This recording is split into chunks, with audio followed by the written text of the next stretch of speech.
Okay. Boleh.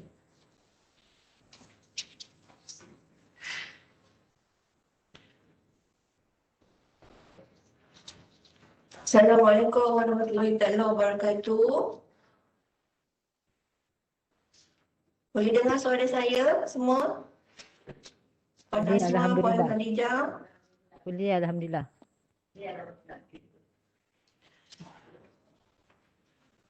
Okay, Assalamualaikum dan selamat pagi.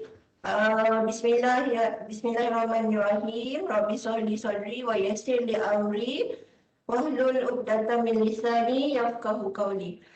Bismillahirrahmanirrahim. Bismillahirrahmanirrahim. Bismillahirrahmanirrahim. Bismillahirrahmanirrahim. Bismillahirrahmanirrahim. La yadurru ma'asmi'i syai'un fil ardi wa la fis sama'i wa huwas sami'ul alim. Selamat datang kepada semua peserta siri webinar Renoms Anjuran BIPD JPPKK pada hari ini. Dan untuk makluman semua, siri webinar ini telah dianjurkan pada tahun lepas lagi dan ini adalah kesinambungan siri webinar yang masih lagi di bawah track khas pengurusan PDP .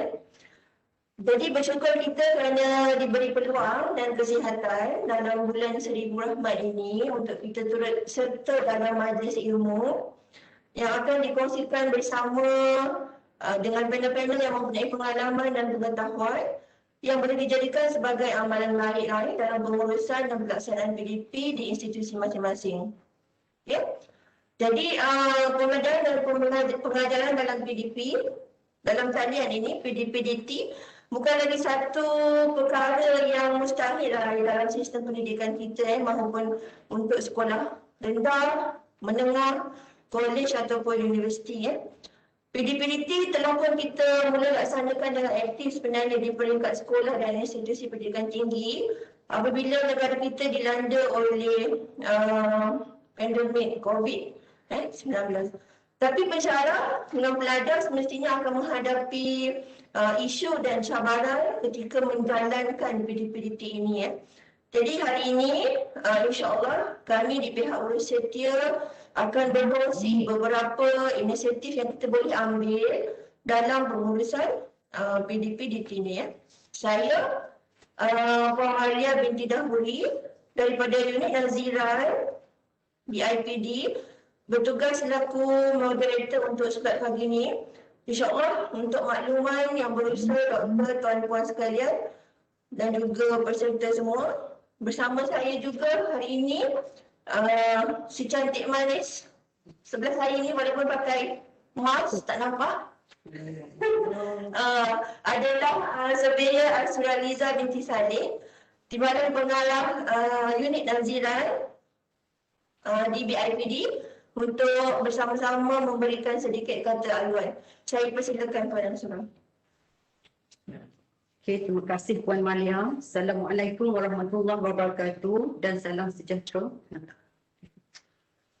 Okey, Alhamdulillah, syukur kehadrat ilahi dengan limpah dan kurnianya dapat kita bersama-sama dalam siri webinar yang diberi nama glamour TVET Renoms 2021. Okay, anjuran bahagian instruksional dan pembelajaran digital Jabatan Pendidikan Politeknik dan Community pada hari ini.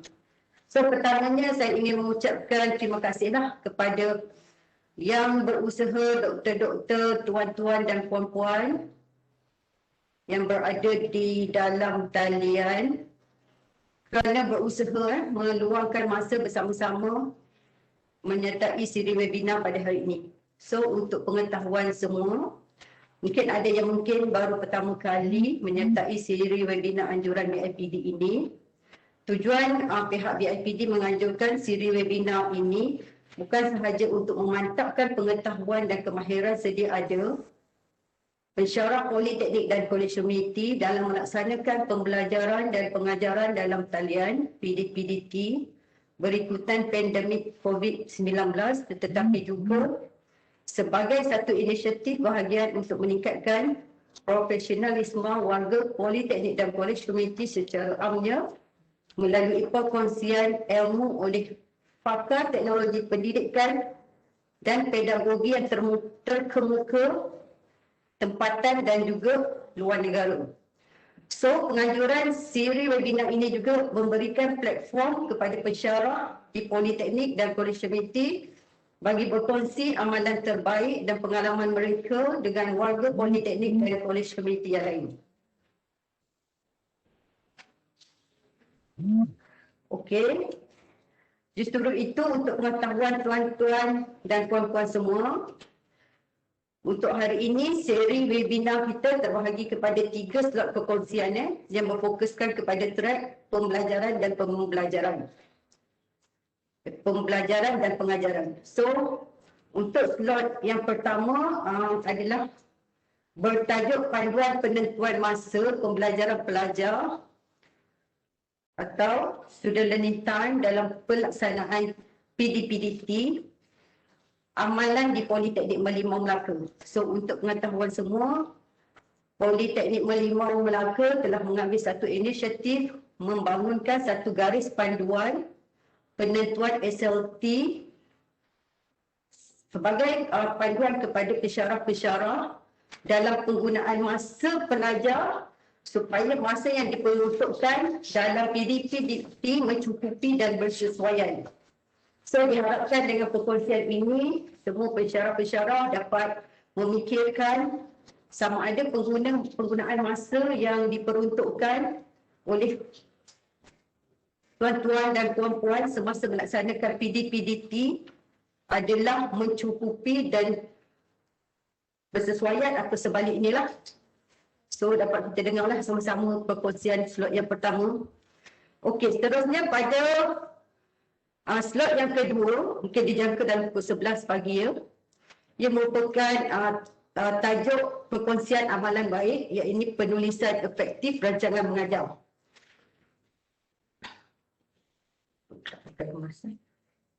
Okey, kalau kita tengok tajuknya simple tetapi dia amat menarik kerana kita sebagai pensyarah sudah tentulah kita perlu bersedia dalam menyediakan rancangan mengajar sebelum masuk ke bilik atau dewan kuliah. So, diharapkan perkongsian ini dapat membantu semua pensyarah mengimbas kembalilah penulisan rancangan mengajar yang kita amalkan pada masa ini adalah memenuhi keperluan dan juga kaedah yang bersesuaian dengan cadangan penulisan rancangan mengajar dalam perkongsian slot ini. Okey, seterusnya slot yang terakhir adalah slot yang ketiga adalah pada sebelah petang, iaitu perkongsian mengenai pelaksanaan pemantauan PDPDT, yang mana perkongsian ini dibuat oleh pelaksana di Politeknik dan Kolej Semeti. Okey, ia terbahagi kepada 3 perkongsian dalam slot yang terakhir ini, iaitu perkongsian daripada penyelaras pemantauan PDP institusi, pensyarah pemantau dan juga pensyarah yang dipantau. So, diharapkan perkongsian yang terakhir ini juga dapat memberi manfaat kepada pihak pelaksana di institusi dalam merancangan strategi dan juga kaedah terbaik bagi melancarkan pelaksanaan pemantauan PDP di institusi masing-masing. Okey. Saya pun tidak mahu mengambil masa yang panjang sebelum saya serahkan kembali kepada Puan Moderator bagi meneruskan agenda kita pada hari ini. Saya mengharapkan siri webinar ini dapat membantu pihak pelaksana di Politeknik dan juga di Kolej Semeti di dalam memperolehi, meningkat dan memperkasakan pengetahuan sama ada yang baharu ataupun yang sedia ada bagi memastikan kualiti PDP yang diharapkan dapat dicapai dan seterusnya melahirkan graduan tingkat yang berkualiti bagi memenuhi keperluan pasaran di luar sana. So, sekian, terima kasih dan saya serahkan semulalah sesi ini kepada Puan Moderator. Terima kasih. Terima kasih diucapkan kepada Saudari Asura Liza. Besar harapan dia pada semua pensyarah-pensyarah di Politeknik dan Kolej Komuniti, iaitu peningkatan kualiti PDP kita dalam melahirkan graduan yang berkualiti. Jadi, pelbagai panduan telah kita keluarkan oleh mana-mana agensi dan juga badan akreditasi, antaranya mengenai panduan, garis panduan pengurusan PDP Guiding Principle on Teaching, Learning and Assessment Implementation during COVID-19 Pandemic yang dikeluarkan oleh ITEC. Okay, jadi antaranya lain adalah garis panduan PDPDT, pengiraan SLT bagi pelaksanaan secara dalam talian dan lain-lain lagi yang akan disentuh oleh panel kita yang dijemput pada hari ini, pada pagi ini. Jadi baik, tanpa melewatkan masa, saya ingin bacakan sedikit latar belakang panel pagi ini, iaitu dua panel ini adalah sahabat lama saya di Politeknik Merlimau Melaka, iaitu yang pertamanya adalah Puan Hajah Asmah binti Hussein, bertugas selama lebih kurang 30 tahun ya. Sekarang menghitung hari untuk menjadi YB katanya.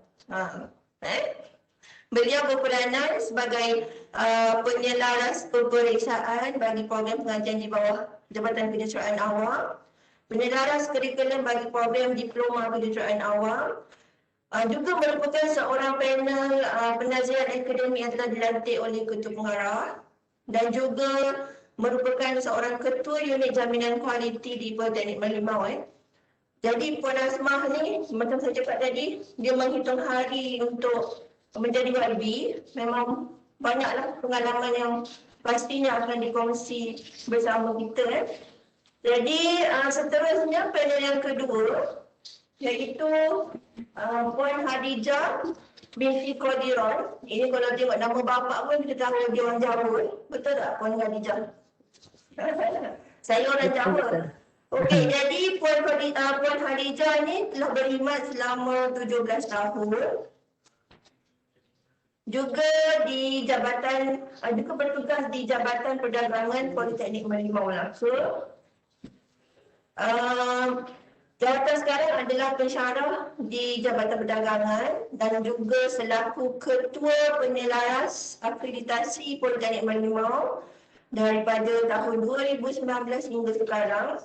Dan pernah juga memegang jawatan Pegawai Pengurusan Kualiti, Unit Jaminan Kualiti Politeknik Merlimau selama 3 tahun. Juga berpengalaman dalam bidang perdagangan lain, mengajar peringkat sijil dan diploma. Kalau kita lihat, ni memang orang kualiti lah Puan Hadijah ni. Sebab itu Politeknik Merlimau Melaka mengambil satu inisiatif yang kita kata yang bagus lah untuk pengurusan PDPDT dalam menangani ataupun kesan COVID-19. Jadi suka saya nyatakan juga di sini, jika terdapat persoalan daripada yang berusaha doktor, tuan-puan, boleh kemukakan di ruangan chat sepanjang pembentangan kita. Juga kita akan membincangkan sesi Q&A di penghujung sesi pembentangan ini nanti. Okey, saya akan letakkan link untuk mendapatkan ataupun tuan-tuan boleh memberi maklum balas berkenaan siri webinar ini di ruangan chat sebentar lagi. Baik, sesi ini dengan penuh takzimnya menjemput Puan Hadijah untuk meneruskan sesi perkongsian dan juga apa kronologi yang menyebabkan mereka ini kronologi mereka untuk mewujudkan garis panduan itu di Politeknik Merlimau Melaka. Silakan Puan Hadijah. Okay, Assalamualaikum warahmatullahi wabarakatuh dan selamat pagi semua warga Politeknik dan Kolej Komuniti. Saya bersyukurlah, rasa saya tidak terlambat lagi untuk saya ucapkan selamat berpuasa untuk semua penduduk Malaysia, terutama penganut agama Islam, sebab kita dah hari yang ketiga kita telah menjalani ibadat berpuasa. Okey. So terima kasih kepada Puan Moderator, Puan Malia Dahuri dan Puan Ashura atas keizinan saya untuk berkongsi sedikit pengalaman saya di Politeknik Merlimau. So sebelum saya memulakan sesi taklimat saya ataupun sesi perkongsian saya pagi ini, terlebih dahulu saya ingin mengucapkan terima kasih kepada bahagian instruksional dan pembelajaran digital JPPKK yang telah memberi peluang kepada saya untuk berkongsi sedikit pengalaman kami di Politeknik Limau. Selain itu, saya juga ingin mengucapkan terima kasih kepada unit jaminan kualiti Politeknik Limau saya sendiri. Kerana tanpa peluang ini mungkin saya tidak boleh mencabar diri saya untuk cuba, ini adalah pertama kali saya diberi peluang untuk berkongsi secara online dengan semua warga Politeknik dan College Community. Okay, so untuk tanpa membuang masa lagi, okay, mesti semua warga Politeknik dan College Community bertanya kenapa ataupun dengan nama lain, kenapa rajin sangat Politeknik Limau ni nak menghasilkan garis panduan. Okay, so nama garis panduan kami adalah Garis Panduan Pengurusan Pengajaran dan Pembelajaran pasal pandemik COVID-19. Okay, kenapa agaknya? Kalau ikut kepada ayat kasarnya, saya buat ni sebab ada rasa macam bila saya menguruskan bahagian akreditasi di Politeknik Limau, so banyak surat-surat daripada pihak yang bertanggungjawab untuk memberikan kami akreditasi ataupun perakuan akreditasi ingin bertanyakan pelaksanaan PDPDT di Politeknik Limau dan mahupun di politeknik yang lain. Okay. So dari saya inisiatif itulah saya mengambil peluang ini dan telah berbincang dengan unit jaminan kualiti untuk menghasilkan satu garis panduan pelaksanaan PDPDT di Politeknik Limau. So dalam topik tajuk hari ini, okay, atau tajuk kita hari ini yang melihat kepada bagaimanakah penentuan masa pembelajaran pelajar atau kita lebih sedap sebut SLT, mudah. Okay. So kami telah menghasilkan garis panduan ni dan SLT itu sendiri adalah sebahagian saja dalam garis panduan yang kami hasilkan tersebut. Okay. So di mana saya ingin cerita sedikit tentang garis panduan kami. Dia menghasilkan ataupun dia merangkumi 3 bahagian di mana untuk penentuan SLT ini terdapat pada bahagian pertama iaitu reka bentuk pengajaran. Okay. So bahagian yang kedua adalah melibatkan penyampaian dan yang ketiga adalah melibatkan penilaian. Okay. So hari ini saya hanya akan fokus kepada bagaimana penentuan masa pembelajaran pelajar untuk rujukan ataupun untuk panduan politeknik dan college community yang lain.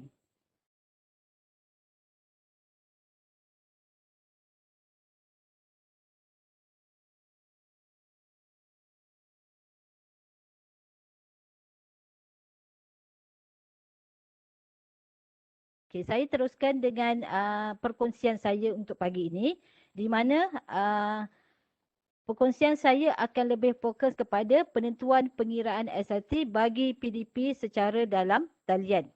Okay. So dalam saya diberi masa dalam tempoh 1 jam di mana saya akan menyentuh 7 perkara. Okay, yang pertama adalah berkaitan dengan pendahuluan. Okay, maksudnya kenapa hari ini sesi perkongsian dibuat dan kenapa garis panduan ataupun apa tujuan garis panduan kami itu dibentuk. Okay, yang kedua adalah kronologi ataupun dengan nama lain macam sejarah lah. Kenapa kita perlu membuat penentuan pengiraan untuk SLT dalam proses pelaksanaan PDPDT. Okay, yang ketiga adalah objektif pelaksanaan. Dan keempat, ada sedikit definisi berkaitan dengan masa pembelajaran pelajar. Yang kelima adalah berkaitan kaedah penyampaian PDPDT di Politeknik Limau. Dan yang keenam, berkaitan dengan contoh pengiraan SLT yang kami laksanakan ataupun yang kami amalkan di Politeknik Limau.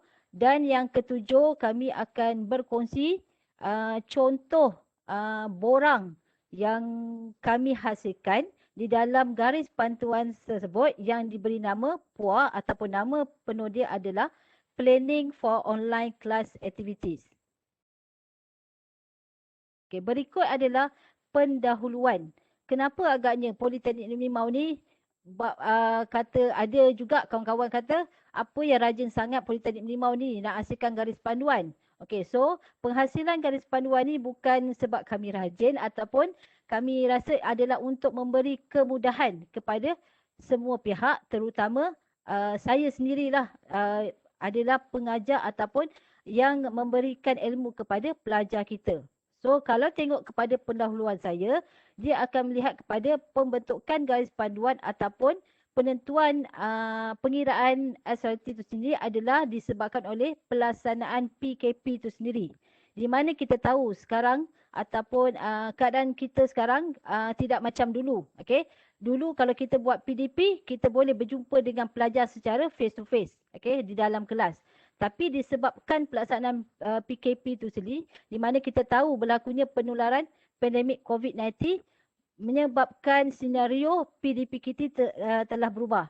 Daripada secara konvensional, maksudnya kita jumpa pelajar secara face to face, tapi telah berubah kepada pengajaran pembelajaran dalam talian yang nama short form dia adalah PDPDT. Okey, itu yang pertama. Yang kedua, dari segi pelaksanaan PDP kita mesti ada tujuan. Kenapa kita nak buat pelaksanaan PDPDT? Okey.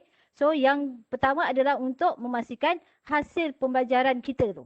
Hasil pembelajaran kita adalah capai ke tidak. So apa dia hasil pembelajaran? So hasil pembelajaran adalah dia melihat kepada course learning outcome ataupun program learning outcome. Maksudnya untuk course learning outcome tu adalah lebih kepada kursus yang kita ajar ataupun subjek-subjek yang kita sampaikan, ilmu yang kita sampaikan pada pelajar sama ada dicapai ke tidak kursus tersebut. Manakala bagi hasil pembelajaran PLO ataupun PLO, Program Learning Outcome, dia lebih kepada adakah hasil pembelajaran yang kita bentuk dalam perancangan penghasilan program tu dapat dicapai melalui proses PDPDT yang kita laksanakan. Okay. Yang ketiga adalah melihat kepada kebolehcapaian pelajar tu sendiri. Okay. So kalau kawan-kawan ataupun tuan-puan di Politeknik dan Komuniti ingat, kita pernah dimaklumkan tentang ada pelajar di Sarawak yang nak mengikuti pembelajaran sehingga sanggup panjat pokok untuk mendapatkan coverage. Okey, di situlah penghasilan ini adalah untuk melihat, membantu pelajar kita sendiri, kebolehcapaian pelajar. Adakah mereka mempunyai akses internet yang mudah? Sekiranya kita melaksanakan PDPDT tanpa melihat beban yang ada pada pelajar, so mungkin penyampaian PDPDT kita tu nampak macam sampai kepada pelajar. Tapi bila kita hasilkan penilaian, bila kita buat penilaian dari segi assessment kita, kenapa pelajar tidak dapat skor padahal mereka berada di rumah. Okay, so di situ juga kita akan lihat keperluan penghasilan ataupun keperluan pengiraan SLT itu sendiri. Okay. Dan yang keempat adalah untuk pelaksanaan PDPDT ataupun pelaksanaan PDP. Okay. Di mana bagi memastikan aktiviti PDP kita sendiri dapat dirancang dengan memenuhi SLT yang ditetapkan dalam panduan pengendalian program pendidikan tinggi semasa dan pasca Perintah Kawalan Pergerakan COVID-19. Okey, itu adalah pendahuluan saya untuk saya share kenapa saya nak berkongsi sedikit amalan yang berlaku di Politeknik Merlimau. Ini adalah kronologi penetapan SLT ataupun kronologi penghasilan garis panduan kami yang kami laksanakan di Politeknik Merlimau. Bermula pada 29 Mac 2020 di mana pihak Agensi Kelayakan Malaysia MQA telah mengeluarkan ataupun telah menurunkan satu panduan pengendalian program pendidikan tinggi semasa dan pasca Perintah Kawalan Pergerakan COVID-19. So daripada panduan ni ada item ataupun ada elemen nombor 9 yang menyatakan bahawa dia menekankan kepada penetapan beban pelajar semasa pelaksanaan PDPDT. Okey. Seterusnya pada 31 Mac 2020 pihak ETAC yang memberikan akreditasi kepada program yang ditawarkan di Jabatan Kejuruteraan juga telah mengeluarkan satu guideline yang membantu ataupun pelaksanaan teaching and learning assessment implementation. Okay. Kemudian pada 29 Jun 2020, garis panduan pengurusan pengoperasian institusi semasa dan pasca Perintah Kawalan Pergerakan PKP wabak COVID-19 telah dikeluarkan pula oleh pihak Politeknik dan ataupun JPPKK. Okay. Pada 29 Januari 2021 pula, kami telah menerima surat daripada Juruukur Tanah Malaysia yang memberikan ataupun yang membuat penilaian akreditasi kepada program geometrik, di mana dalam surat tersebut dia ada bertanyakan tentang bagaimanakah pelaksanaan PDP semasa fasa COVID.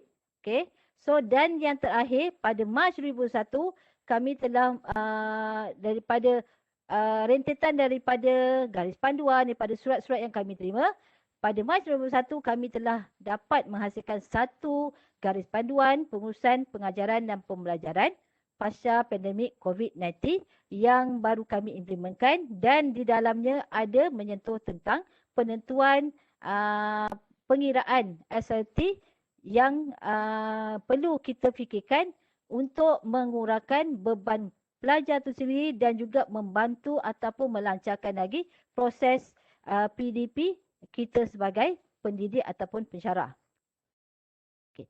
Berikut pula adalah objektif penyediaan PUA ataupun Planning for Online Class Activity. Okay. Ini adalah satu elemen di dalam garis panduan yang telah dibentuk. So kenapa semua ataupun kenapa di Politeknik Merlimau semua pensyarah diwajibkan untuk menyediakan PUA ataupun Planning for Online Class Activity.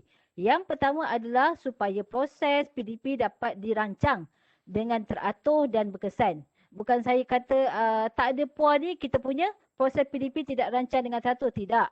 Tapi dia akan membuatkan kita punya perancangan akan lebih smart dan lebih teratur. Maksudnya kita bukan melihat kepada kita nak sampaikan maklumat kepada pelajar saja, tapi kita lihat juga kekangan yang ada pada pelajar itu sendiri. Okay. Yang kedua adalah untuk mengurangkan beban pelajar semasa pelaksanaan PDPDT. Okay. Kalau kita tengok pelaksanaan PDPDT ini telah masuk kepada tahun yang kedua. Okay. Pada awal pelaksanaan ini adalah pada tahun lepas. Okay. So berlakunya di mana beban pelajar tu maksudnya adalah melihat kepada dua perkara.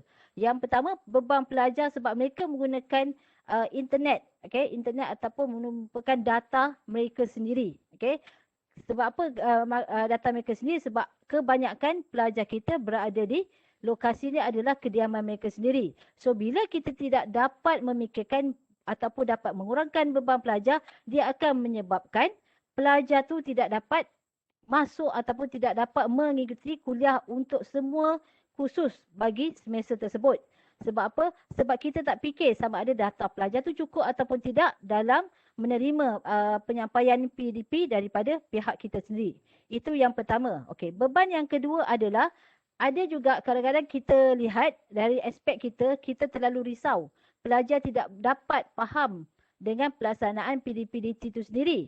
Oleh itu, kita akan memberikan beban kedua adalah dengan memberikan pelbagai assessment, okay, ataupun tugasan kepada pelajar supaya mereka untuk menambahkan pengetahuan mereka, dan tetapi dalam aspek yang lain kita tak nampak dia akan membebankan pelajar kerana pelajar bukan ambil saja satu kursus dalam satu semester. Dia akan ambil lebih daripada 3 kursus. So kalau satu kursus memberikan assessment 10 assessment, mungkin kalau dia ambil 3 kursus, dia akan ada 30 assessment untuk satu-satu waktu tu. Dia akan menyebabkan pelajar akan menambahkan dia punya tekanan kepada pelajar dan menyebabkan beban kepada pelajar tu sendiri. Okay. Yang ketiga, paling penting adalah kita memastikan pelaksanaan PDP kita, tujuan kita adalah untuk memastikan hasil pembelajaran CLO tu dan PLO dapat dicapai seperti yang ditetapkan dalam dokumen kurikulum. Okey. Sebab apa ini penting? Sebab apa saja pelaksanaan kita buat, sama ada PDP ataupun apa saja aktiviti yang kita buat mesti kita ada tujuan ataupun mesti kita ada matlamat. Apa yang kita nak capai? Okey, bagi kursus kita nak capai dua ni lah. Untuk kursus adalah lebih kepada course learning outcome. Untuk program kita nak capai program learning outcome yang telah kita bangunkan. Okey. So yang keempat adalah untuk persediaan awal untuk menghadiri lawatan pematuhan dan lawatan interim. Ini adalah inisiatif saya sendiri sebab apa?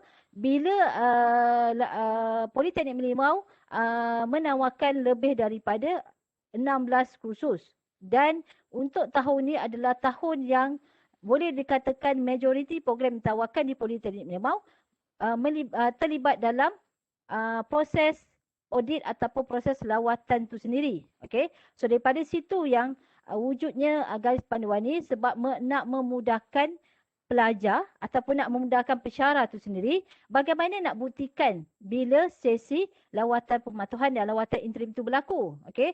Contohnya bila auditor tanya macam mana pelaksanaan PDPDT, so kita boleh kata kita melaksanakan PDPDT secara online. So bagaimana cara kita nak buktikan ataupun kita nak maklumkan, tunjukkan kepada auditor tu sendiri. Okey. Pelaksanaan PDPDT tu kita laksanakan bagaimana. So dengan adanya puan ni, kita dah buat perancangan yang teratur dan bersistem. Mungkin kita tak ada masalah sebab pelaksanaan di Politeknik Merlimau, kita menghasilkan puan untuk bantu pensyarah untuk merancang pelaksanaan PDP mereka dan dalam masa yang sama kita akan ataupun bukti pelaksanaan kita akan pautkan di dalam SIDOS ataupun platform SIDOS yang kita memang guna untuk pelaksanaan pembelajaran secara online. Okey. So ini adalah untuk review saja. Saya tahu di mana semua warga politeknik dan kolej komuniti tahu apa yang dikatakan ataupun apa maksud masa pembelajaran itu sendiri. Okey. So apa seperti yang dalam paparan saya ni, maksud masa pembelajaran itu adalah masa pelaksanaan semua aktiviti pembelajaran iaitu pembelajaran formal dan tidak formal. Okey, kalau formal tu lebih kepada pembelajaran atau yang melibatkan aktiviti penilaian dan pembelajaran yang lebih merujuk kepada dokumen kurikulum yang kita telah hasilkan ataupun yang kita telah bentuk. Okey, yang tidak formal tu lebih kepada mungkin kita pelajar nak menyelesaikan pembelajaran formal, mereka perlukan aktiviti secara tidak formal, contohnya pencarian maklumat, okey. So daripada pihak-pihak lain, itu adalah pembelajaran tidak formal yang perlu kita fikirkan. Okey. Seterusnya dalam MQF tu sendiri, okey, Malaysia Qualification Framework tu juga ada menyatakan bahawa untuk SLT tu dia adalah sinonim dengan beban akademik pelajar, iaitu dia melihat kepada jam kredit mata pelajaran ataupun modul ataupun kursus yang pelajar tu ambil bagi sesuatu tempoh semester tu sendiri. Okey. Dan selain itu, masa pembelajaran juga dia adalah merupakan jumlah masa pelaksanaan keseluruhan aktiviti pembelajaran yang digunakan untuk capai hasil pembelajaran yang telah ditetapkan. So keseluruhan aktiviti bukan hanya fokus kepada pembelajaran saja, tapi dia juga melihat kepada aktiviti yang melibatkan penilaian juga. Okey, ini adalah model masa pembelajaran yang saya ambil, sumbernya adalah daripada Zainal Muhammad 2006, di mana untuk makluman masa pembelajaran pelajar bukan hanya fokus kepada perjumpaan ataupun guided learning time yang face to face saja. Official context time maksudnya adalah kita jumpa dengan pelajar saja. Tapi dia juga menyentuh kepada independent learning time. Maksudnya pelajar belajar sendiri di rumah. So gabungan kedua-dua ni adalah untuk mencapai masa pembelajaran keseluruhan bagi sesuatu kursus. Okey. Berikut pula adalah komponen. Komponen yang merangkumi di dalam masa pembelajaran pelajar. Okey, bila kita sebut SLT, dia bukan hanya fokus kepada kita jumpa pelajar saja.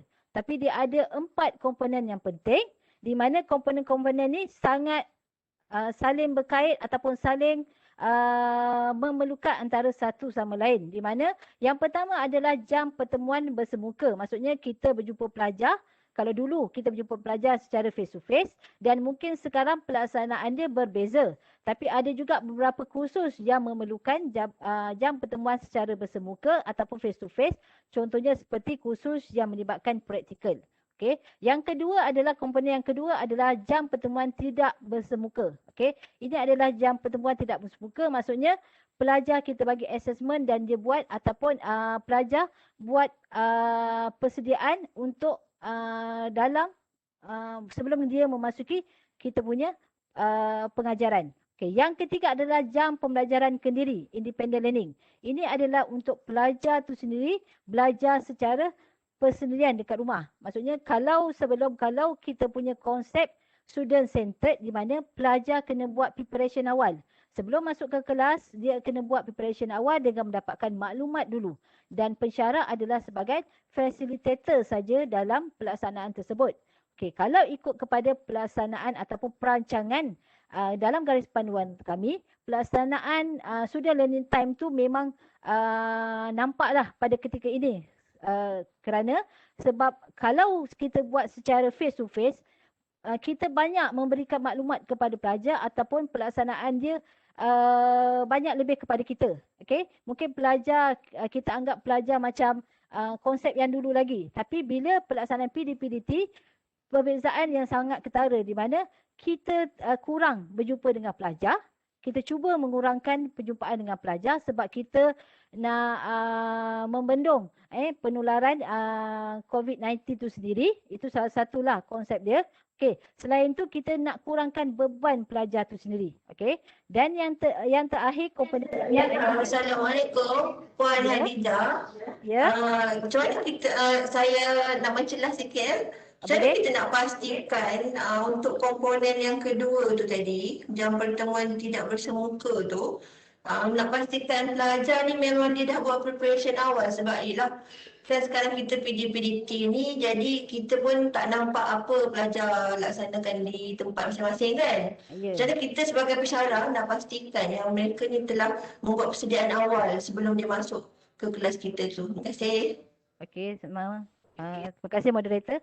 Okey, kaedah yang kita boleh buat untuk jam pertemuan tidak bersemuka ni, kita nak make sure pelajar itu dapat membuat preparation awal sebelum masuk ke kelas. Mungkin kita boleh menggunakan kaedah yang lain selain kita gunakan blue button ataupun kelas maya yang lain. Contohnya, mungkin kita boleh menggunakan WhatsApp.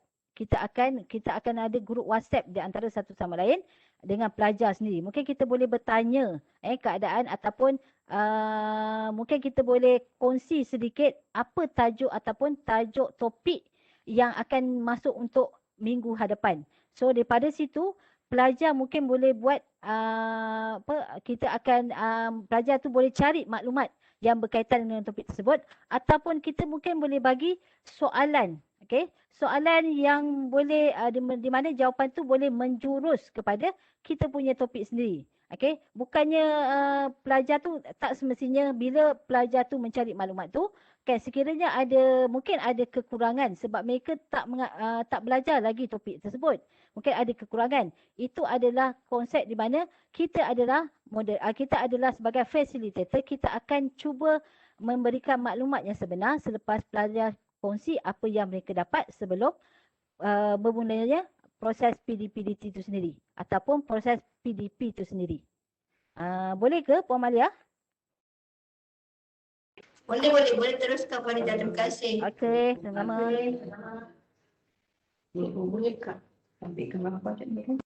Okey, saya teruskan. Berikut adalah contoh. Okey, contoh aktiviti pembelajaran untuk mencapai satu set hasil pembelajaran. Okey, saya tahu di mana bila kita semua pensyarah di Politeknik dan Kolej Militeri bila melaksanakan pembelajaran ataupun pengajaran mesti pelbagai aktiviti pembelajaran yang kita laksanakan. Kenapa kita buat semua itu? Itu adalah untuk menyokong ataupun memastikan semua aktiviti pembelajaran ini perlu untuk mencapai satu hasil pembelajaran. Maksudnya semua aktiviti yang kita buat adalah satu je tujuan kita. Tujuan kita adalah untuk memastikan semua aktiviti ni sama ada kita menjalankan kuliah, kita melaksanakan tutorial, kita melaksanakan praktikal dan sebagainya. Untuk apa? Untuk melihat adakah hasil pembelajaran kita yang dua tadi, course learning outcome dan program learning outcome tercapai. Bila masa untuk course learning outcome, bila pelajar tu dah habis ambil subjek tersebut, dan untuk program learning outcome, bila pelajar tu dah habis untuk 3 tahun dalam proses pembelajaran di Politeknik Merlimau. Okey. Ini pula merupakan sumber yang saya ambil daripada Agensi Kelayakan Malaysia yang menurunkan satu panduan pengendalian program pandemik program pendidikan tinggi semasa dan fasa Perintah Kawalan Pergerakan COVID-19. So dalam panduan ini ada menyatakan dalam panduan ini bilangan 9 kalau tak silap saya ada menyatakan bahawa kesan pengubahsuaian dan perubahan ini terhadap pengiraan SLT serta pembelajaran dan penilaian pelajar itu sendiri. Maksudnya, apa kesan bila kita buat perubahan, apa kesan bila kita buat pengubahsuaian dalam pelaksanaan PDPDT kita itu sendiri. Okay? So, pihak MQA atau pihak Agensi Kelayakan Malaysia telah memberikan kelonggaran kepada kita untuk membuat pengubahsuaian dengan memenuhi sekurang-kurangnya 70 hingga 80 keperluan SLT itu sendiri. Okay. So apa di SLT yang sebenar? So nanti kita akan tengok semasa saya berkongsi cara pengiraan untuk menentukan SLT. Okay. Boleh dipertimbangkan oleh PPT sebagai telah memenuhi keperluan kredit, mencapai grade pencapaian pelajar dan hasil pembelajaran minimum yang telah ditetapkan bergantung kepada kesesuaian bidang.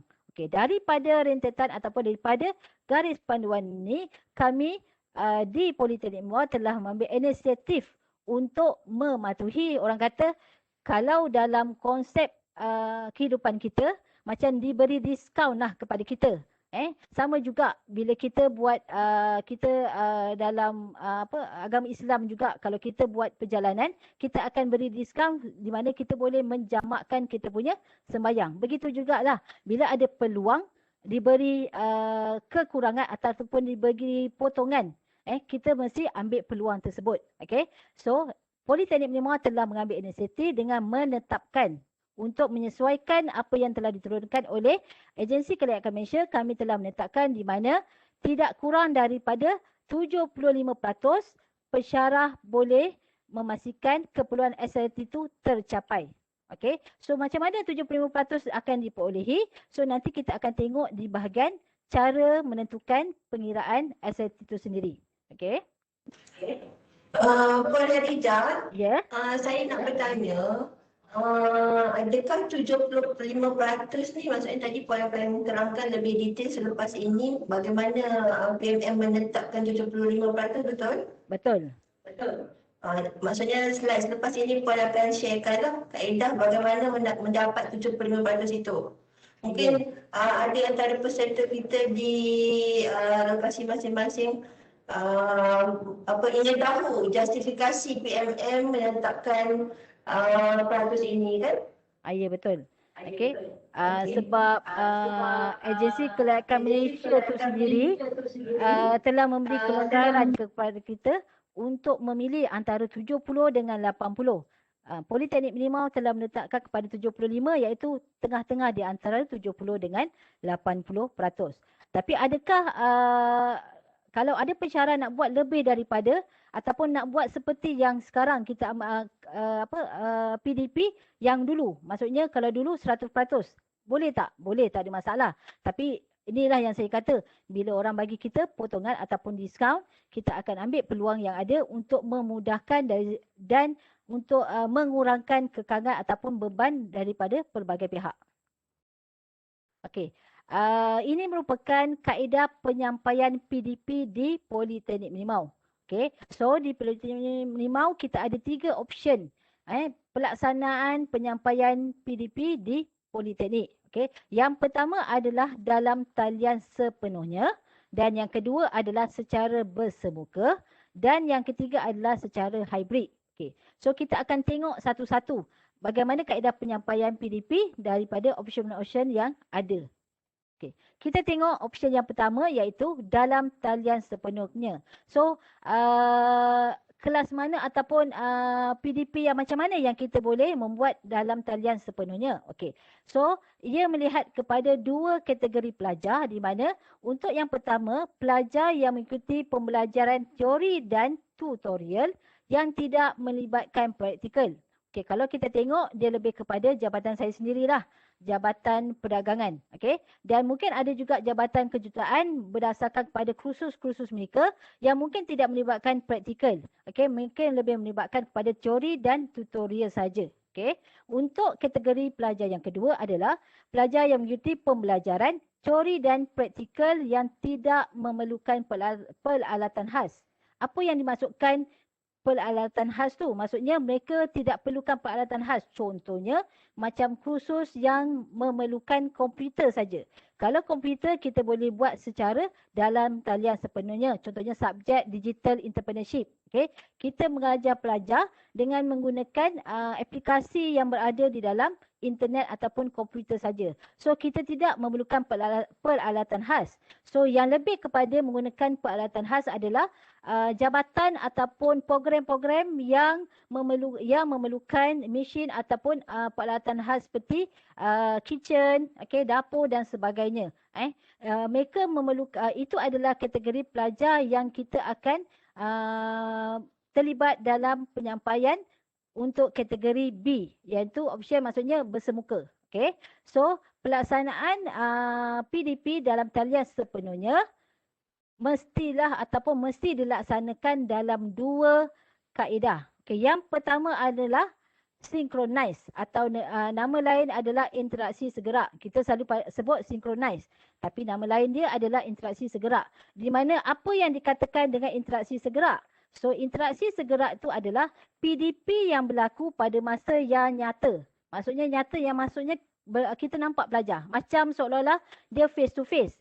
Tapi secara maya. Kita hanya nampak pelajar dekat komputer saja. Okay? So kedua-dua pensyarah dengan pelajar bertemu secara fizikal ataupun secara maya. Okay? Tapi dalam talian sepenuhnya lebih kepada maya lah. Sebab kita hanya nampak muka pelajar saja. Okay? Kalau kita nak pegang pelajar tak boleh lah. Sebab kita hanya nampak gambar, seolah macam gambaran saja pelajar tu. Okay? So untuk yang kedua pula adalah untuk synchronize. Okay? So itu adalah interaksi tidak segerak. Okay, untuk interaksi tidak segerak ni, dia juga berkonsepkan secara dalam talian sepenuhnya. Tapi kita buat preparation awal di mana mungkin kita menggunakan bahan PDP yang telah dibangunkan. Contohnya saya ambil video dulu. Minggu depan kelas saya dah ambil video dulu. Macam mana pengiraan SLT. So saya rekodkan dan saya share dengan pelajar dan pelajar akan tengok kemudian. Okay?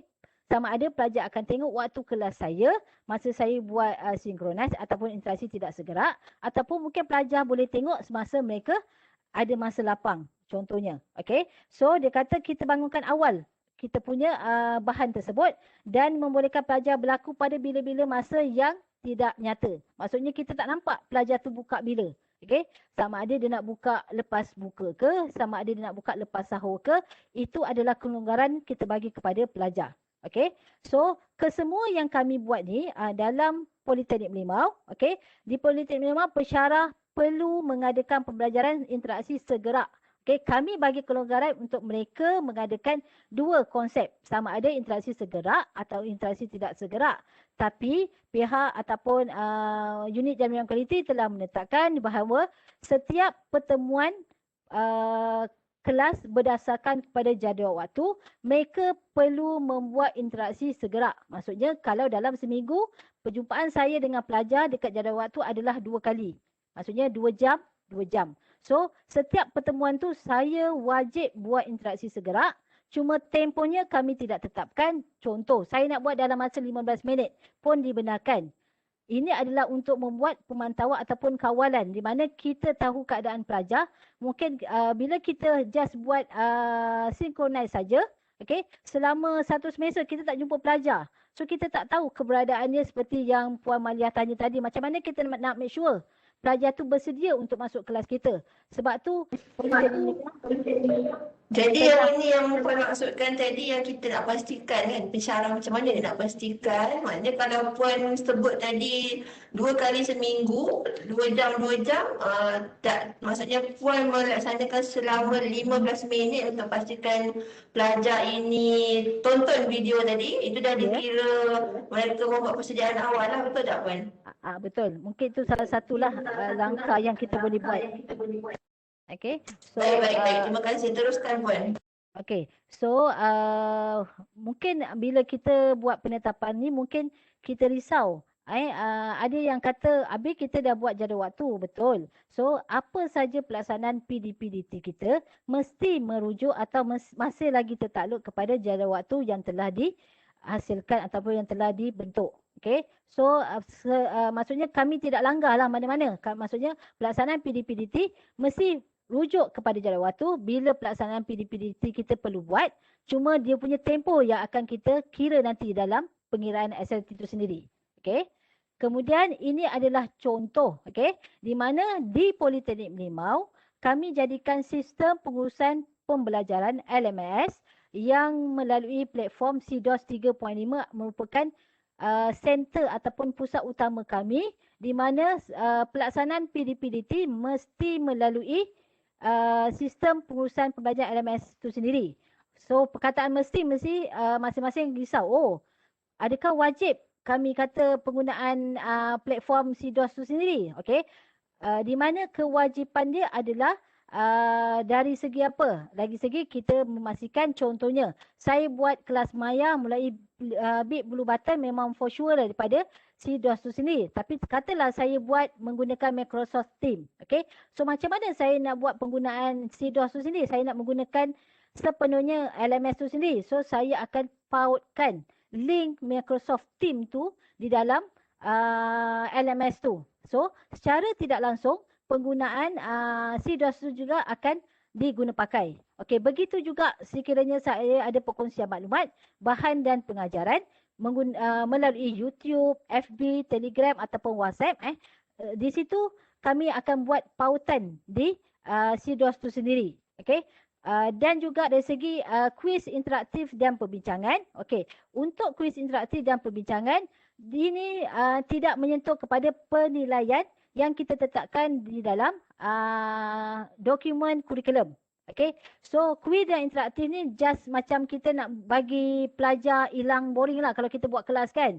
So kita nak bagi pelajar tu, kita nak make sure pelajar tu berada di dalam kelas.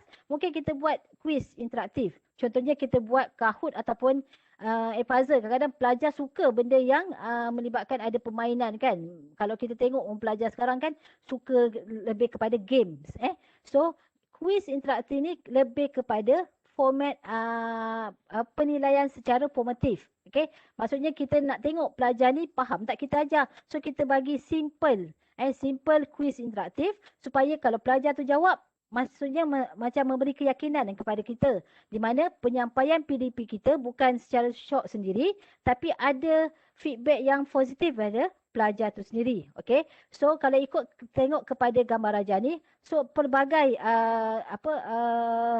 platform ataupun aplikasi yang kita boleh gunakan, dan pihak BIPD juga kalau tak salah saya pada bulan lepas ada juga share macam mana penggunaan platform-platform ataupun aplikasi yang kita boleh guna pakai bagi memastikan kelancaran ataupun interaktif kita punya PDP, sebab kita nak tarik crowd daripada luar. Sebab kalau depan mata kita boleh lah kan. Maksudnya kalau kita panggil okey semua pay attention, mereka akan dengar. Tapi bila secara PDPDT ni mereka berada di tempat mereka, kita tak tahu keadaan mereka sebab ada pelajar yang data mereka kurang, mereka tak akan on kamera. So macam mana cara? Macam inilah kita akan buat kuis interaktif, kita akan kata okey you tengok YouTube dan sebagainya. Ini adalah cara yang Politeknik Merlimau buat bagi memastikan PDPDT dapat dilaksanakan dengan lebih baik. Okey, ini adalah kaedah option yang kedua iaitu B, kaedah penyampaian PDP secara bersemuka. Okey, ada juga di Politeknik Merlimau kita melaksanakan PDP secara bersemuka bagi kursus yang tertentu. Okey, bukan saya boleh tentukan okey esok saya nak buat kaedah PDP secara bersemuka. Tidak. Dia akan refer kepada keperluan ataupun kesesuaian kursus itu sendiri. Di mana sebab sekiranya kita tidak ada perancangan yang baik, so dia akan juga boleh menyebabkan berlakunya kesan yang lain. Contohnya mungkin dia akan menyebabkan penularan. Kita tengok bila pelajar bila berjumpa kawan-kawan dia tak boleh nak kontrol keadaan tu. Okey. So bila tu sebab tu kita kena kurangkan kaedah PDP secara bersemuka. Okey. So untuk di Politeknik Merlimau, pelaksanaan kaedah penyampaian PDP secara bersemuka hanya ataupun khusus untuk mengukur domain pembelajaran psikomotor di makmal, bengkel dan kitchen saja. Okey. So khusus yang tidak memerlukan ataupun yang tidak mengukur domain pembelajaran psikomotor, kita tidak akan memberi option B kepada mereka. Mereka akan memilih untuk option A di mana mereka akan buat PDP secara online sepenuhnya. Okey. So penyampaian PDP dilaksanakan secara bersemuka antara pelajar dengan pensyarah dalam ruang fizikal yang sama. Maksudnya mereka berada di sama. Di tempat yang sama. Contohnya yang macam dalam gambar ni lah. Okey. Walaupun macam tu, tapi kena ingat masing-masing kita kena patuhi SOP yang telah ditetapkan oleh pihak KKM sendiri. Okey. So di mana dalam garis panduan kami juga ada menetapkan apa yang mereka perlu patuhi. Contohnya mesti buat penjarakan, mesti mematuhi ataupun mengelakkan daripada 3W ataupun melaksanakan 3W, okey, dan beberapa perkara. Dan pelaksanaan PDP kita ni mesti mengandungi 3 perkara berikut ataupun penyampaian PDPDT ataupun pelaksanaan kaedah penyampaian PDP secara bersemuka mesti make sure paling utama adalah mematuhi SOP. Jangan kita ingat bila kita ada peluang untuk jumpa pelajar, kita lupa tindakan kita yang lain. Okey, ini adalah option yang ketiga, iaitu pelaksanaan PDP secara hybrid. Okey, kalau kita tengok kepada sumber Beth Hall 2008, di mana dia kata pembelajaran gabungan hybrid learning merupakan bentuk pendekatan pembelajaran ke arah pendidikan abad ke-21. Okey, model pembelajaran teradun ataupun blended learning adalah menggunakan konsep pembelajaran hybrid yang menggabungkan antara pembelajaran konvensional bersemuka ataupun face to face dan elemen e-learning seiring dengan kemajuan teknologi pada masa kini. Maksudnya seiring dengan kemajuan teknologi itu, mereka dalam masa yang sama, mereka buat kelas secara konvensional. Dalam masa yang sama juga, mereka menggunakan teknologi. Contohnya, mereka buat video conference dengan pelajar yang tidak boleh datang ke kelas secara bersemuka. Sebab tu dia kata sebagai hybrid. Kita menggunakan teknologi, dan sama kita akan melaksanakan pembelajaran secara konvensional. Okay. Dalam konsep ataupun dalam pelaksanaan JPPKK pula, pembelajaran hybrid adalah dikhususkan kepada kursus yang tidak dapat dijalankan sepenuhnya dalam talian kerana memerlukan peralatan khas untuk mengukur hasil pembelajaran psikomotor di makmal, bengkel dan kitchen. Itu adalah pelaksanaan daripada JPPKK yang menjadi panduan kepada kita. Okey, yang kedua, pelaksanaan hybrid pula dia kata menggabungkan pembelajaran bersemuka bersama dengan pembelajaran dalam talian bagi satu kursus yang sama. Maksudnya kalau katalah satu kursus saya ajar, saya ada waktu yang pelajar akan berjumpa dengan saya, kita buat face to face, okey, bersemuka, dan ada waktu ataupun ada topik yang saya akan buat secara online. Itu adalah fahaman yang kita laksanakan sekarang. Okey, ini merupakan 3 komponen ataupun 3 perkara utama yang perlu kita follow ataupun kita ikut dalam penentuan pengiraan LSRT. Okey, yang pertama, kalau tengok kepada slide saya mesti ada perkataan mesti kat bawah tu. Maksudnya mesti, maksudnya kita kena patuhi. Okey, so yang pertama, sekiranya kita melaksanakan PDPDT, yang pertama kita mesti mencapai kredit khusus ataupun mencapai SLT itu sendiri. Okey, SLT yang telah ditetapkan dalam dokumen kurikulum. Yang kedua, pelaksanaan PDPDT mesti mengukur hasil pembelajaran tadilah yang dua, CLO dan PLO. Okey. Dan yang terakhir, pelaksanaan PDP mesti menggunakan dokumen kurikulum yang telah berkuat kuasa. Okey, yang ni memanglah kita tahu kan. Kita mesti gunakan dokumen yang telah berkuat kuasa, bukan yang telah kita dah tak guna. Sekarang kita ada semester yang kita guna pelaksanaan khusus yang kod dia mungkin 4. Sekarang ada dah jadi kod khususnya jadi 5. 20053. Kalau dulu kita tahu 4 saja. So pelaksanaan penggunaan tu kita ikutlah kepada semester tersebut. Kalau dia menggunakan kod yang 4, kita akan follow lah. Sebab itu adalah dokumen kurikulum yang berkuat kuasa. Okey, perkara yang kedua yang mesti kita patuh dalam penentuan pengiraan SLT itu adalah yang ni saya dapat daripada sumber e-learning guiding for Malaysia, Ministry of Education Malaysia 2014. Okey, daripada garis panduan ni dia ada menyatakan bahawa 5 perkara yang kita kena patuh ataupun mesti kita lakukan. Yang pertama, masa yang digunakan dalam interaksi segerak. Okey, penentuan masa maksudnya penetapan SAT mesti ada masa yang digunakan dalam interaksi segerak. Okey. Yang kedua, masa purata bagi skrin dan bilangan skrin yang dilihat. Okey, ini yang mungkin masing-masing tertanya-tanya. Bagaimana masa purata pada skrin dan bilangan skrin yang dilihat? Okey, ini akan saya tunjuk dalam cara pengiraan SLT sebentar lagi. Okey. Dan yang ketiga, jangka masa yang diperlukan untuk tugasan berasaskan media. Contohnya kita suruh pelajar tengok YouTube. Kita suruh pelajar tengok video kita. Okey. Yang tu dia akan lihat macam mana penetapan ataupun macam mana kita nak kira SLT pelajar tu sendiri. Okey, selama ni kita bagi je kan. Tak kira lah kita nak bagi YouTube tu 30 minit ke, 1 jam ke. Sebab kita tak fikir beban yang pelajar tu kena tangguh ataupun pelajar tu akan hadapi. So, daripada bila saya akan, bila Politeknik Melima melihat penentuan pengiraan SLT itu, kita akan ambil kira kepada jangka masa tersebut. Okey. Dan yang keempat adalah masa yang diperlukan untuk memperolehi kandungan.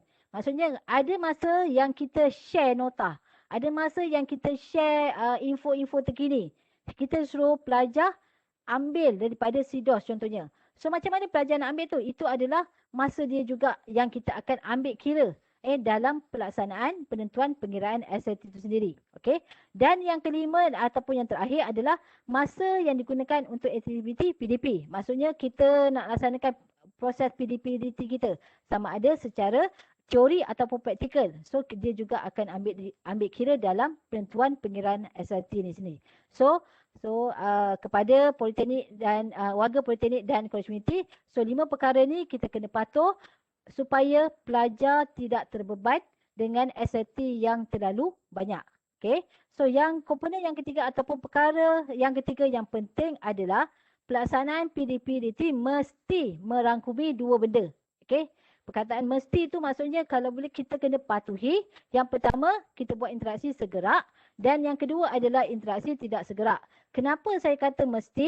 Sebab dia akan efek kepada SLT pelajar tu sendiri. Contoh, katalah saya nak buat interaksi segerak saja. Saya tak kira lah saya nak buat juga. Kalau seminggu jumpa 4 jam, 4 jam saya nak buat interaksi segerak. Okey, kalau saya fikir diri saya sendiri, mungkin saya dah lepas kepada 4 jam tersebut. Tapi kita tak fikir pesyarahan yang lain yang mungkin mengajar kelas yang sama. Okey? Silap-silap pelajar tu tak masuk pun kelas seterusnya. Sebab apa? Dah habis data untuk interaksi segerak di dalam kelas saya. Okey, kat situ kita akan tengok nanti kat mana perlu kita tekankan sama ada interaksi segerak ataupun interaksi tidak segerak. Dia akan efek kepada pengiraan SLT itu sendiri. Okey, ini adalah dalam pelaksanaan ataupun amalan di Politeknik Melimau. Dalam penentuan SLT PDP-DT, kami melihat ataupun kami merujuk kepada 3 perkara ni. Okey, ataupun 3 maklumat ni. Yang pertama adalah kami merujuk kepada jadual 1, iaitu panduan pengiraan masa pembelajaran SLT bagi aktiviti pengajaran. Yang kedua adalah jadual 2, panduan pengiraan masa pembelajaran pelajar SLT bagi aktiviti penilaian. Kita tengok dia ada 2 aktiviti. Bukan hanya kita tengok kepada kita mengajar saja. Tapi dia lihat juga kepada aktiviti penilaian. Okey. So apabila kita dah rujuk kedua-dua jadual ini, baru kita menggunakan borang yang kami hasilkan iaitu borang PUA di mana planning for online class activity. Di dalam borang tersebut kita akan masukkan jumlah ataupun kita akan masukkan perancangan apa aktiviti yang kita nak lakukan dan perancangan SLT yang sepatutnya kita laksanakan. Okey. So untuk kesemua ni kami ada rujuk sumber kami. Kami ambil kat mana? Bukan kami syok sendiri ya, tuan-puan. So kami ambil garis panduan PDPDT semasa pasca COVID-19 daripada Universiti Malaysia Universiti Malaya dan garis panduan pelaksanaan PDPDT Universiti Malaysia Perlis.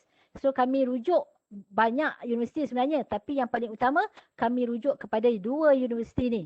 Di mana dekat kalau tuan-puan berkesempatan, tuan-puan boleh tengok garis panduan ni. Dia ada actually keseluruhan, bukan hanya menyentuh kepada SLT saja.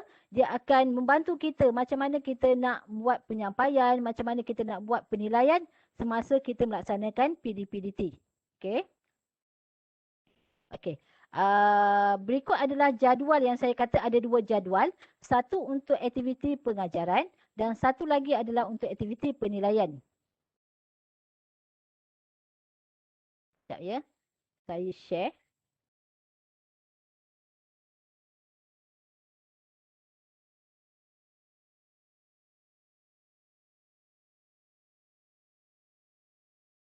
Okey. Ini adalah jadual yang pertama. Okey. Di mana jadual ini adalah panduan pengiraan SLT bagi aktiviti pengajaran. Maksudnya bila kita nak melaksanakan aktiviti pengajaran kita semasa di kelas nanti, okey, kita kena rancang apa aktiviti yang sesuai untuk kita pilih dan tidak membebankan pelajar. Saya tekan lagi di mana kita tidak akan membebankan pelajar. Bukan hanya kita nak kita punya PDP dilaksanakan dengan baik, tapi kita juga kena fikir kekangan yang ada pada pelajar. Okey, contoh yang pertama, kita tengok aktiviti yang pertama, pengajaran yang pertama adalah interaksi langsung segerak menggunakan Google Team, mesyuarat, Webex ataupun Blue Button. So kalau kata saya kelas 2 jam, okey. So untuk perjumpaan yang pertama, saya akan buat sejam saja.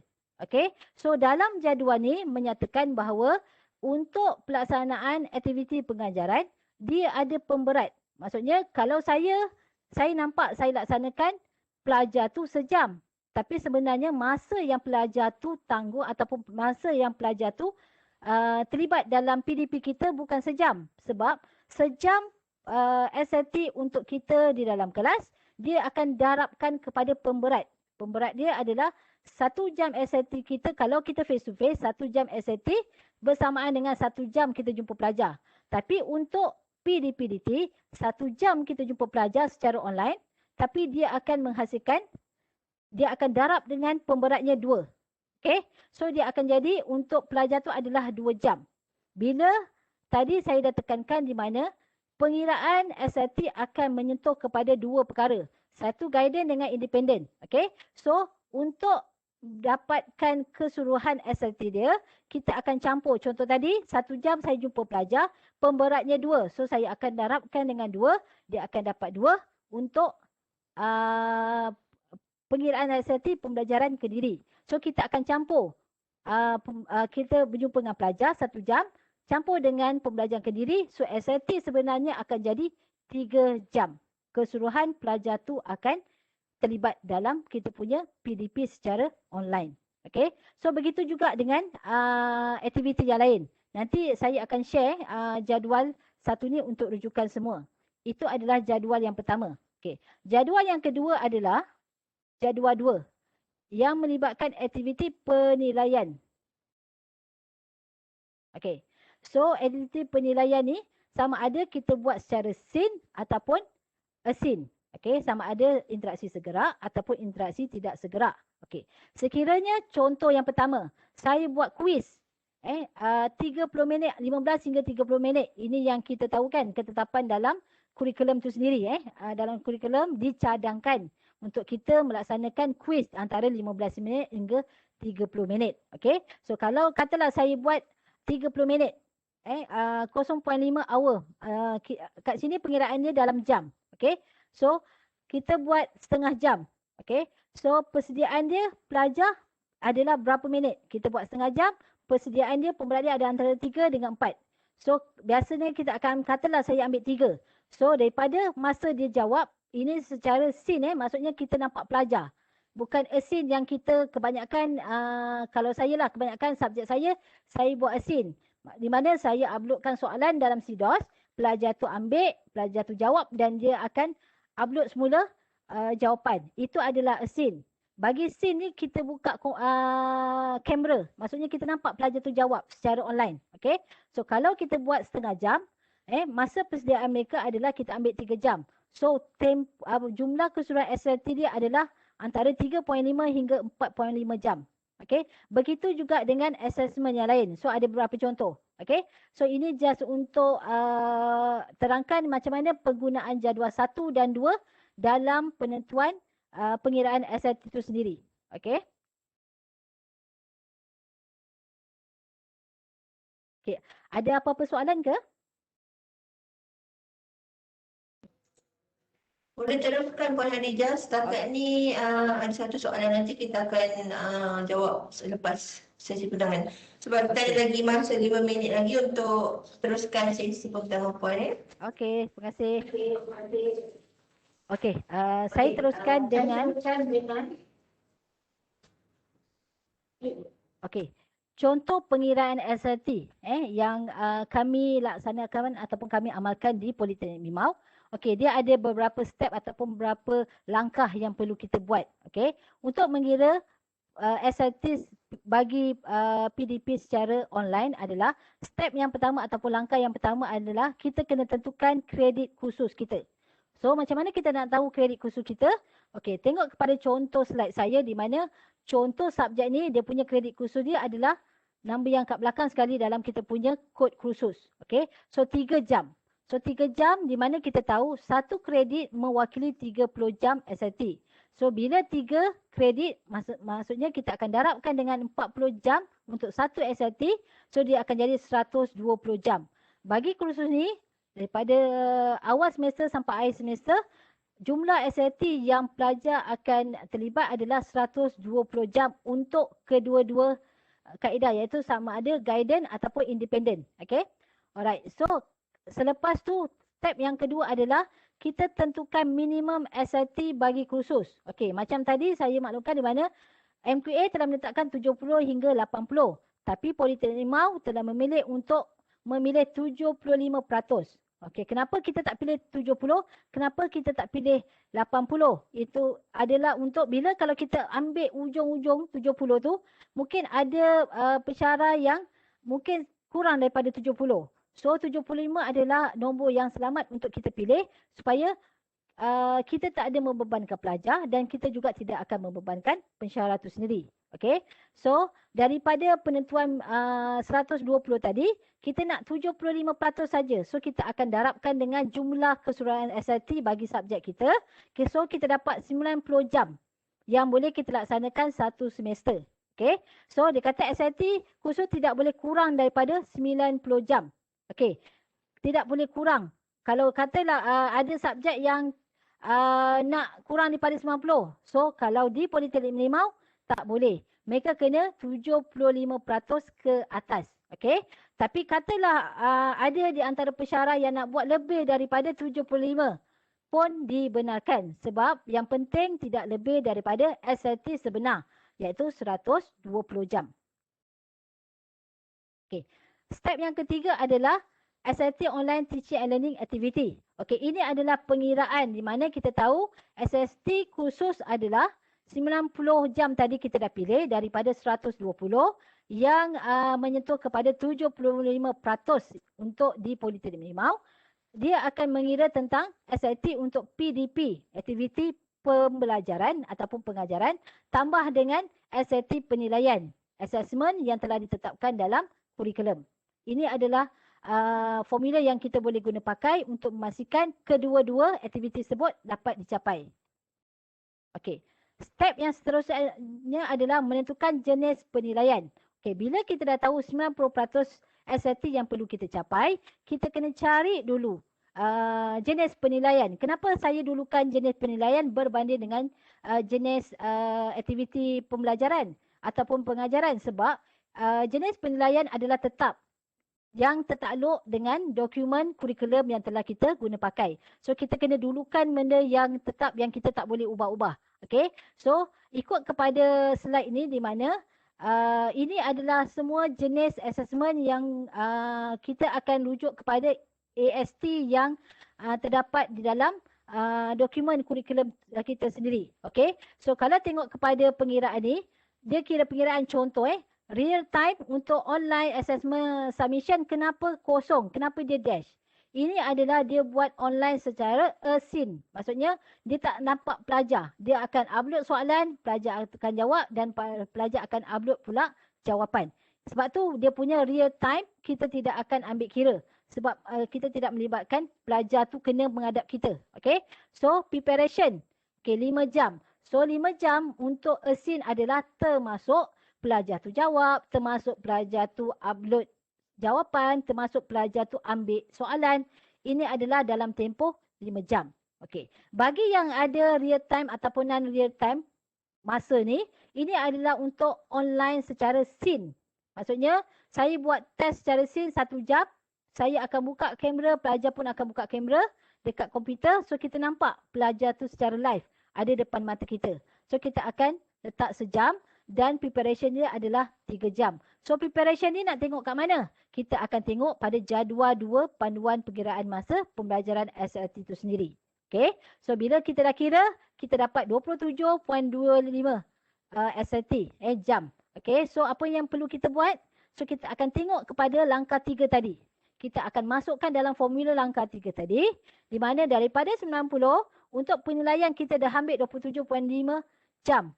Daripada keseluruhan SLT kita. Okay. So, bila kita dah ambil, so berapa SLT PDP yang tinggal? 62.75. So, 62.75 ni yang akan kita agihkan dari segi aktiviti pembelajaran kita sama ada secara scene ataupun async ataupun secara bersemuka. Okay. So, akan dibagikan dengan berapa? Bergantung kepada kursus ataupun bergantung kepada tempoh minggu pembelajaran kursus masing-masing. Ada yang mungkin akan bagi kepada 14, mungkin ada yang bagi kepada 16. Kalau kita tengok pada 62.75, bila kita bagi kepada 14 ataupun 15, mungkin purata bagi setiap minggu kita akan jumpa pelajar adalah dalam 3 poin lebih. Ataupun mungkin ada yang 3, mungkin ada yang 4 jam. Okay, so ingat, perancangan untuk 14 minggu ataupun 16 minggu jangan lebih daripada 62.75 jam. Okey. So bila kita dah masuk nilai tersebut, kita tengok pula macam mana kita nak kira panduan perkiraan masa pembelajaran untuk aktiviti pengajaran di Politeknik Merlimau. Okey. So di mana kita tahu untuk SLT PDP tadi kan guiding dengan independent learning. Guiding learning dengan independent learning. Okay. So untuk kedua ni kita akan tengok kepada pelaksanaan. Ini adalah yang saya kata tadi lah 62.75%. Kita agihkan. Contohnya week pertama. Saya nak buat secara scene. Jumpa pelajar dekat Big Blue Button ataupun Microsoft Teams. Contoh. So saya ambil masa sejam. Ingat untuk aktiviti pembelajaran ataupun pengajaran dia ada pemberat. 1 jam kita jumpa. Pemberat dia adalah 2 hingga 3. Kalau tak salah saya, 2 hingga 3. So, kita akan darabkan. Okay, untuk dapatkan independent learning. So, katalah kita jumpa sejam. Pemberat dia ada 2. So, 2. Untuk kira SLT, bukan hanya untuk 2 jam saja. Kita akan campurkan kedua-duanya. Dia akan jadi 3 jam di situ. Untuk SLT, kita punya scene, kita nampak sejam. Tapi sebenarnya beban kepada pelajar adalah 3 jam. Okay, boleh? Boleh saya teruskan ya? Okey, seterusnya untuk minggu yang pertama juga saya tak nak buat scene sajalah sebab tadi dalam penetapan kita di mana pelaksanaan PDPDT mesti melibatkan 2 perkara, scene dengan async. So, aktiviti yang kedua ataupun perjumpaan yang kedua ataupun selepas 1 jam, kita ada 2 jam tadi kan. Sejam lagi saya nak buat apa? So, saya pun kata kepada pelajar, awak boleh tengok view ataupun tengok apa slide yang saya share dekat CDOS. So, tengok slide yang saya share dekat CDOS di mana dari segi pengiraan, Kalau satu slide yang kita share dekat CDOS, okay, satu slide mewakili berapa minit untuk penentuan SLT. So satu slide akan mewakili 5 minit SLT. Kalau kita bagi pelajar 6 slide, so dia akan melibatkan 30 minit ataupun 0.5 hour.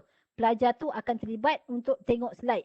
Memanglah kita nampak pelajar tu just selak dan baca, tapi kita kena tahu pelaksanaan PDP pelajar tu kena faham apa yang mereka akan tengok pada slide yang kita berikan. Okay. Alright. So 0.5 hour. Pemberat kita tadi kalau tengok pada jadual 1 adalah 1 hingga 2 jam pemberat kita. So katalah kita ambil maksimum 2. So 0.5 kita akan darabkan 2, kita akan dapat 1.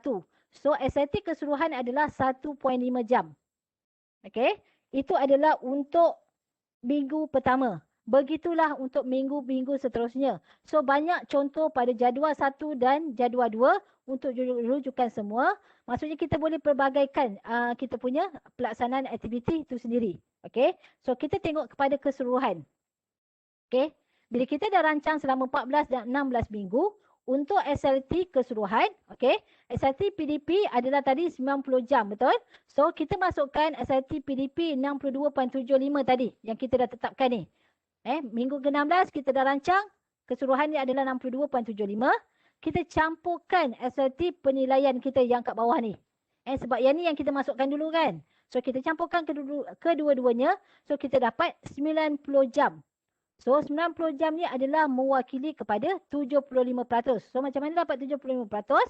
90 jam kita akan bagi dengan SLT sebenar, iaitu 120. Okay. So kita akan dapat 100, so kita akan dapat 75% SST yang kita capai. So adakah kita tidak mematuhi apa yang ditetapkan oleh pihak MQA? Tidak. So kita masih dari dalam tempoh dia, iaitu 70 hingga 80%. Okay. So seterusnya saya akan share contoh borang puah yang telah dihasilkan oleh pensyarah kami. Okay, di mana saya akan share untuk PDP secara hybrid adalah untuk program di Jabatan Kejuruteraan. PDP secara dalam talian sepenuhnya adalah untuk khusus di Jabatan Perdagangan.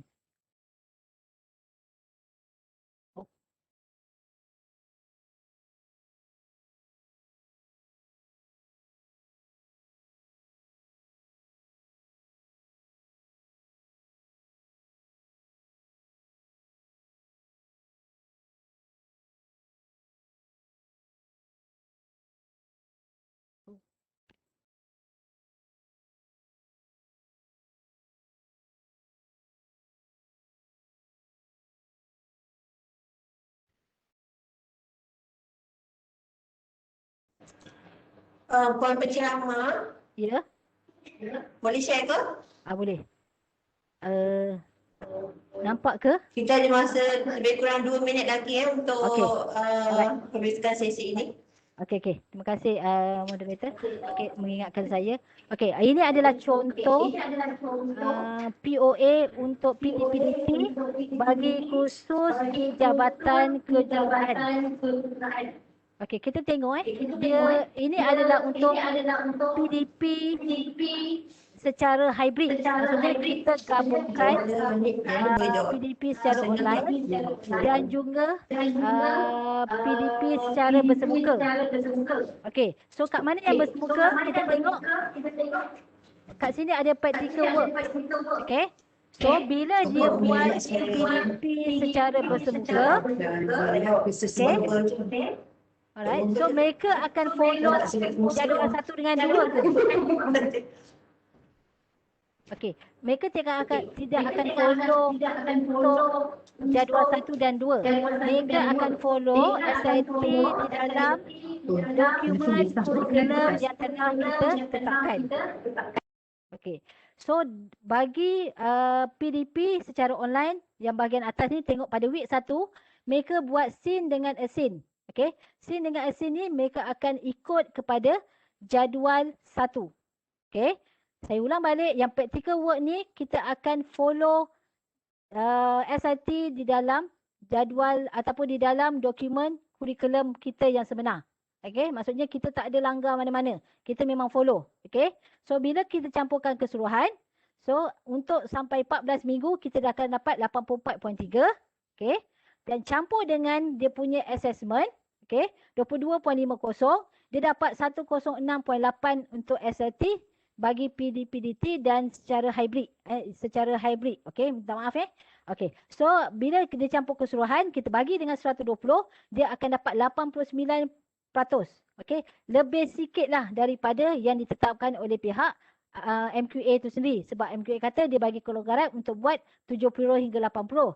Tapi untuk subjek ni disebabkan kita hybrid, mereka kena jumpa secara face to face dan ada juga scene dengan scene.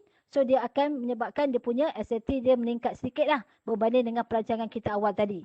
So walaupun dia lebih tapi dia still lagi mematuhi apa yang telah ditetapkan dalam dokumen dan pihak MQA itu sendiri. Ini adalah untuk kejuruteraan. Okay, contoh yang kedua adalah untuk Jabatan Perdagangan. Okay, Jabatan Perdagangan ni dia melibatkan PDPDT secara sepenuhnya, online sepenuhnya. Okay, so kalau tengok kepada ni, okay, tengok kepada minggu pertama, mereka buat scene 2 kali. Maksudnya 1.4 jam mereka buat scene, mereka mengajar. Dalam masa sama dia buat collaborative learning. Maksudnya dia buat discussion secara online. Dia masuk group discussion tersebut, dia juga dianggap sebagai scene. Okay. Kemudian dia bagi pre-record video kepada pelajar untuk lihat. So kalau kita tengok jumlah keseluruhan dia adalah tinggi sedikit. Di mana dia dapat 89.10 dan keseluruhan adalah 112.6. Kurang sedikit daripada 120 SLT sebenar. Okay. Walaupun tu dia ada jugalah kekurangan sikit kat situ, dia akan memberi mengurangkan beban kepada pelajar. So keseluruhan SLT kita dapat adalah 93.8%.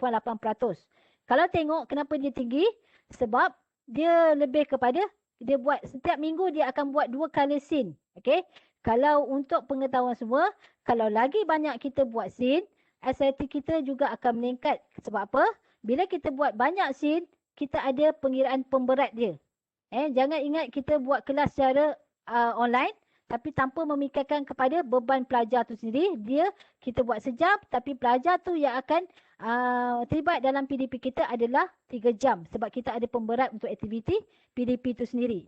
Okey, itu adalah contoh yang kami hasilkan ataupun yang pelajar, yang pensyarah di Politeknik Merlimau hasilkan untuk rujukan semua. Okey, saya rasa itu saja daripada saya. Okey, baik. Terima kasih Puan Penceramah sebab Master telah mencemburui kita. Hanya terdapat satu soalan saja. Saya persilakan satu soalan saja. Jawab cepat, pantas dan tangkas Puan Asma dan juga Puan Khadijah. Bagaimana PMM menentukan peratusan peperiksaan akhir semasa musim pandemik? Adakah ada garis panduan yang digunakan?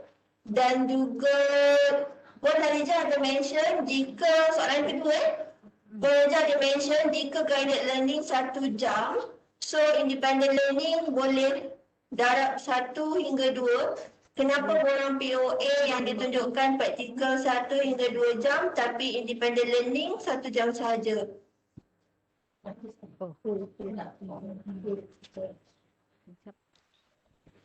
Okey, Assalamualaikum warahmatullahi wabarakatuh. Saya Puan Asma. Okey, menjawab soalan yang pertama.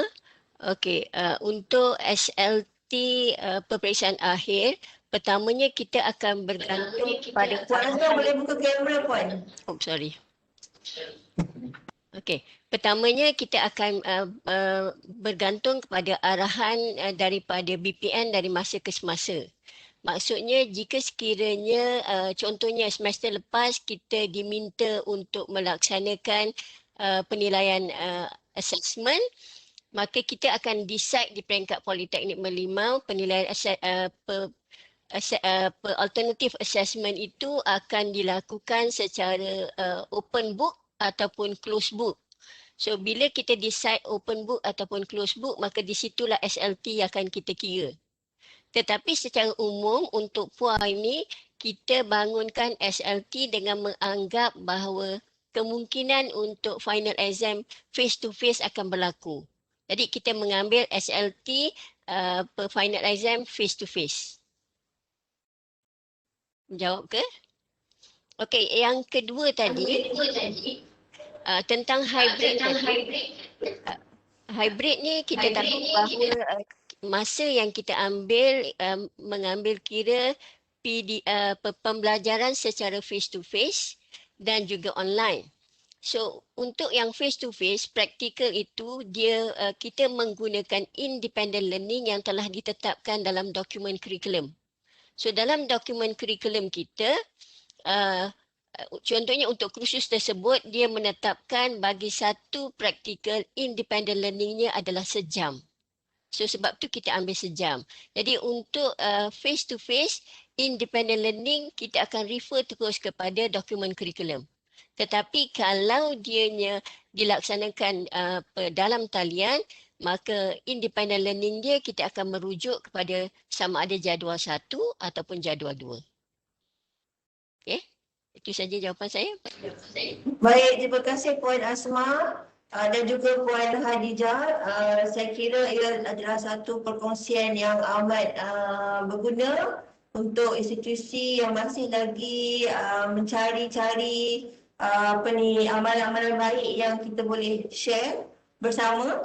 Jadi untuk itu saya mohon kerjasama tuan-puan untuk mengisi maklum balas tentang webinar ini dan juga kita akan berhenti rehat dan bersama untuk slot seterusnya pada jam 11.05. Terima kasih Puan Asma dan Puan Khadijah di atas perkongsian tadi. Assalamualaikum warahmatullahi wabarakatuh dan selamat pagi.